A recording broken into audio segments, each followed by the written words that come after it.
மாதம் 20,000 ரூபாய் வரை வருவாய் பெறும் தரப்பை தொடர்ந்து மாதம் 30,000 இருந்து 1,00,000 ரூபாய் வரை வருமானம் பெறும் பிரிவினரின் சூழல் பரிசீலனைக்கு எடுத்துக் கொள்ளப்பட்டுள்ளது.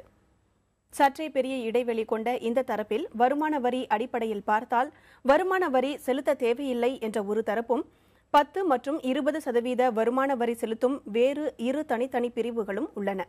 எனவே அந்தந்த 3 தரப்புக்கும் சான்றாக அமையும் தனித்தனி குடும்பங்களை முன்வைத்து பட்ஜெட் தொடர்பான தகவல்களில் ஆய்வுகள் செய்யப்பட்டுள்ளன.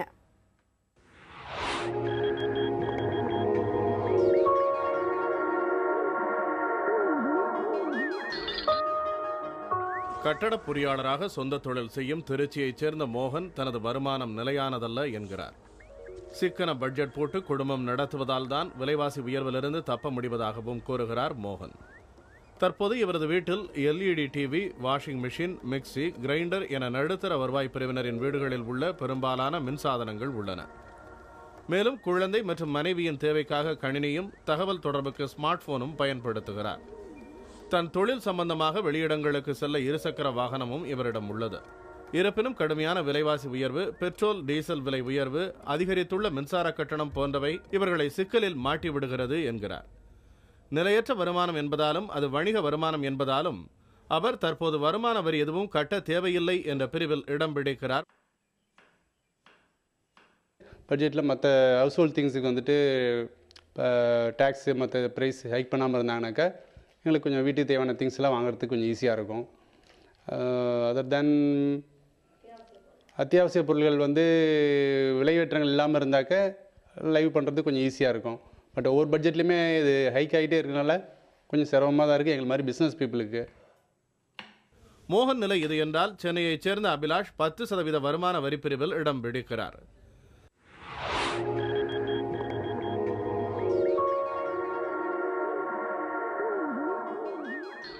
தகவல் தொழில்நுட்பத் துறையில் பணியாற்றி வரும் இவர் சென்னை போன்ற பெருநகரங்களில் அதிகமாக தெரியும் விலைவாசி உயர்வால் கணிசமான பாதிப்புகளை சந்தித்து வருவதாக சொல்லலாம். இன்றைக்கு குழந்தைகளின் கல்வி என்பதே பெரிய செலவாகிவிட்டது என கூறும் இவர் மருத்துவ செலவுக்கும் தனி பட்ஜெட் போட வேண்டியிருக்கிறது என்கிறார்.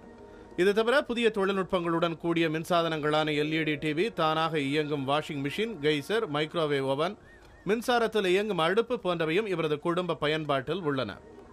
அதோடு கணவன் மனைவி இருவருக்கும் 2 இருசக்கர வாகனங்கள் மற்றும் தொலைத்தொடர்புக்காக ஸ்மார்ட் போன்களும் உள்ளன. இந்த பட்ஜெட்டில் தொலைத்தொடர்புக்கான சலுகைகள், வருமான வரி சலுகைகள் மற்றும் எரிபொருள் மானியம் தொடர்பது என பல எதிர்பார்ப்புகள் உள்ளதாக கூறுகிறார் அபிலாஷ். முக்கியமாக வந்து எஜுகேஷன் இப்போ பார்த்தீங்கன்னா ஒரு LKG நம்ம சேர்க்கனாலே 1 lakh 2 lakhs நம்ம கண்டிப்பாக கொடுத்தாகணும். அந்த மாதிரி தான் வந்து எஜுகேஷன் சிஸ்டம் இப்போதைக்கு இந்தியாவில் இருக்குது.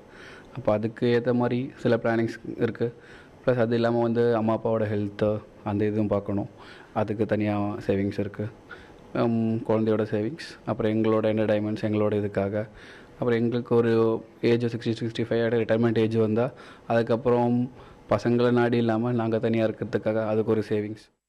1,00,000 ரூபாய்க்குள் மாத வருமானம் கொண்ட இந்த பிரிவில் இறுதியாக 20% வருமான வரி செலுத்தும் தரப்பின் பிரதிநிதியாக சந்திரசேகர்.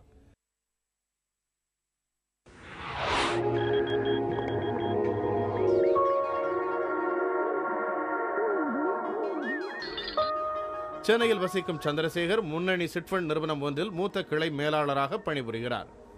இவரது வீட்டில் வாஷிங் மிஷின், மிக்சி போன்ற பல மின்சாதன வீட்டு உபயோகப் பொருட்கள் உள்ளன. தனது அலுவலகம் செல்வதற்கு சிறிய கார் ஒன்றும் இவரிடம் உள்ளது. அடிக்கடி உயர்ந்து வரும் பெட்ரோல் டீசல் விலை இவரது குடும்ப பட்ஜெட்டை பாதிக்கிறதாம். மதுரையில் சொந்தமாக உள்ள வீடு ஒன்றுக்கு வீட்டுக்கடன் வட்டியும் செலுத்தி வருகிறார் சந்திரசேகர்.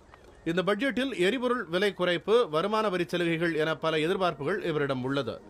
நிதி சார்ந்த துறையில் பணியாற்றுவதால் வருமான வரி சுமையை குறைக்க பல விதங்களில் முதலீடு செய்து சோதித்து பார்த்த இவர் இறுதியாக நிலையான வருமானம் தரும் முதலீடுகளையே தேர்ந்தெடுப்பதாக கூறுகிறார். சம்டைம்ஸ் வந்து அது தவறுதலாக முதலீடு பண்ணி அது அப்படியே எந்தவித இம்ப்ரூவ்மெண்ட் இல்லாமல் நம்ம என்ன இன்வெஸ்ட் பண்ணியிருக்கோமோ அந்த அமௌண்ட்டோட லெஸ் தெனில் இருந்துக்கிட்டு நமக்கு யூஸ்லெஸ்ஸாக இருந்தது. நான் அதை க்ளோஸ் பண்ணிவிட்டு நான் வந்து ட்ராப் பண்ணிட்டேன். அது ஒரு நிரந்தரமாக இல்லை அது மார்க்கெட் இப்போது சுச்சுவேஷன்ஸு.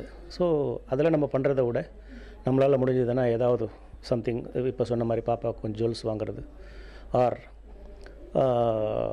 நமக்கு வந்து எதில் நமக்கு அட்லீஸ்ட் மினிமம் ஒரு ரிஸ்க் இல்லாத ஒரு இன்கம் நமக்கு வருதோ அதில் நம்ம இன்வெஸ்ட் பண்ணுறதுல தப்பில்லை.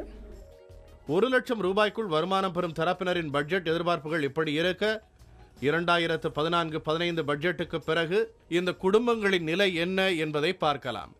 புதிய தலைமுறைக்காக திருச்சியிலிருந்து அக்ஷயாவுடன் வேல்சங்கர் மற்றும் கௌசல்யா.